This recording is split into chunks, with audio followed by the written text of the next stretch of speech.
Good morning, dear students. I hope you all are fit and healthy.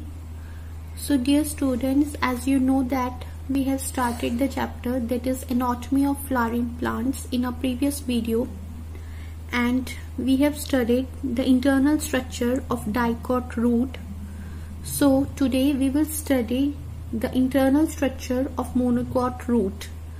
Before studying the anatomy of the monocot root, let us revise some of the important points. So the important points are, as you know that in the previous video we have also discussed, in plant there are three types of tissue system found. That is epidermal tissue system, which makes up the outer layer of a plant. Then there is a ground tissue system, in which you will study about hypodermis, cortex, endodermis, pericycle and pith. Then there was vascular tissue system, in which you need to know about xylem and phloem. So another important points which are very important in this chapter, so that the chapter will be very easy for you. So you should remember these important points. In root, there will be radial arrangement of vascular bundles. Radial arrangement of vascular bundle means xylem and phloem, they are arranged in alternate manner on different radii. So this is phloem, then is xylem, again phloem, and xylem. They are arranged in alternate manner and they are arranged on different radii. So they are found on the different radius. However, in stem you will find that there is a conjoint arrangement of vascular bundle, means xylem and phloem, they are situated on the same radius. As you are observing here, phloem and xylem, they are situated on the same radius. So this type of arrangement is known as conjoint arrangement of vascular bundles.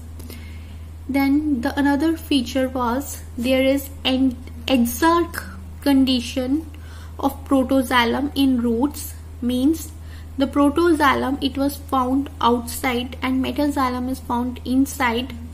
So this is known as exarch condition. Exactly opposite to this is found in stem, in which there is a endarch condition, means protoxylem is towards inside and metaxylem is towards outside, when we will study the anatomy of plants.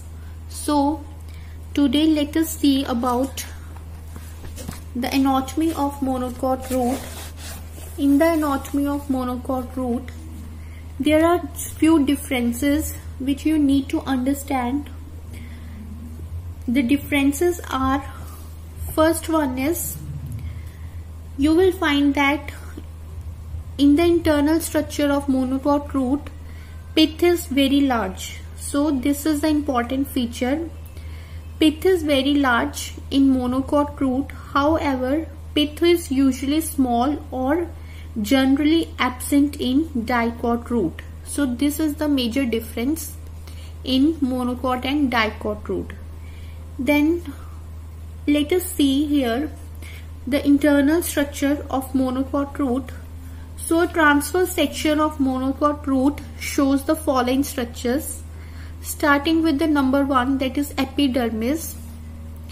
Epidermis consists of cells which are closely spaced and there is no intercellular space present, and no stomata and no cuticle is observed in root. Stomata and cuticle, they are found in stem. So epidermis is the outer layer which consists of cells which are closely spaced and there is no intercellular space present, and there are unicellular root hairs present on the epidermis. So these root hairs, they will help in the absorption of water, and water will enter and pass through these intercellular spaces which are present in the cortex. Then finally the water will enter through passage cell and it will reach the vascular bundle, and this is how the transportation of water and minerals will take place. So let us study the anatomy again of monocot root. The outermost layer is known as epidermis, which is also known as epiblemma or pyliferous layer in monocot root. So in roots, epidermis is also known as epiblemma or pyliferous layer. This consists of closely spaced cells and they give rise to tubular unicellular root hair. Then the next one is several layers of cortex you will find here. Next to epidermis you will find cortex, and the cortex consists of several layers, and here intercellular spaces are present. So we are observing here intercellular spaces are present, however intercellular spaces are absent in epidermis. So the intercellular spaces are observed in several layers of cortex, and this cortex, it is made up of thin walled parenchymatous cells. Then next to cortex there is a endodermis, exactly similar to dicot root, transverse section of dicot root. There was also epidermis, then cortex, then endodermis. So this endodermis again consists of barrel shaped cells and no intercellular space is present, and these endodermis, they consist of suberin deposition and therefore they are known as Casparian strip. So in the endodermis you will find that there is a suberin deposition, and this suberin deposition in the endodermis is known as Casparian strip. So this is the important feature in the root, that Casparian strip is observed. Then there is cell in which, in the endodermis there is cell also in which there is no suberin deposition. So that cell is known as passage cell or transfusion cell, which will regulate the inward and outward flow of fluid. Then next one is pericycle, which is lying inner to endodermis. Then there is a pericycle also made up of parenchymatous cells. So the single layer of parenchyma cells, they make up pericycle. So pericycle is made up of single layer of parenchymatous cell which are lying exactly under the endodermis. Then you will also find conjunctive tissue between xylem and phloem. So conjunctive tissue is present between xylem and phloem. This is the xylem and this is the phloem. So between xylem and phloem there is a conjunctive tissue present. So if this is the phloem, this is the xylem, and this tissue is known as conjunctive tissue. Then the central portion is known as pith, and pith is also consisting of parenchymatous cells. As we have observed in dicot root, the pith, it was usually small or generally absent in dicot root. However, the pith, it is large and well developed in monocot root. So as you are observing here, the pith is large and well developed. Then as you know that in the vascular bundles in roots, they are radial, polyarch and exarch condition. So the vascular bundles, they are in polyarch condition. Polyarch condition means the number of vascular bundles is 8 or maybe more. So you may observe here, first of all they are lying in radial arrangement. Means radial arrangement, we have observed the definition, means the xylem and phloem, they are found on different radius.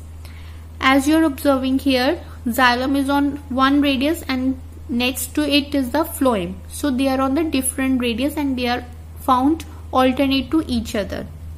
This is known as radial arrangement of vascular bundle. Then the other term is polyarch. Polyarch means the number of vascular bundle is usually 8 or maybe more. So starting from here, the number of vascular bundle we will count here. It is 1, 2, 3, 4, 5, 6, 7 and 8. So this means when the number of vascular bundle is 8 or more than 8, then this condition is known as polyarc condition. So next one is, you know that we have studied in the starting of this video that the roots, they show exarch condition of protoxylem. Exarch condition means protoxylem, it is towards outside and metaxylem is inside. So if this is the xylem, then the protoxylem, it is towards outside and metaxylem is towards pith. So this is the internal structure of monocot root. So now let us see what are the anatomical characteristics of monocot root.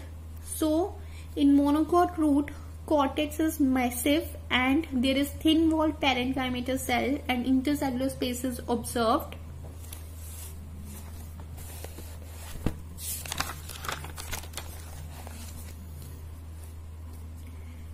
And vascular bundles, they are usually 8 or more in number. Pericycle is parenchymatous.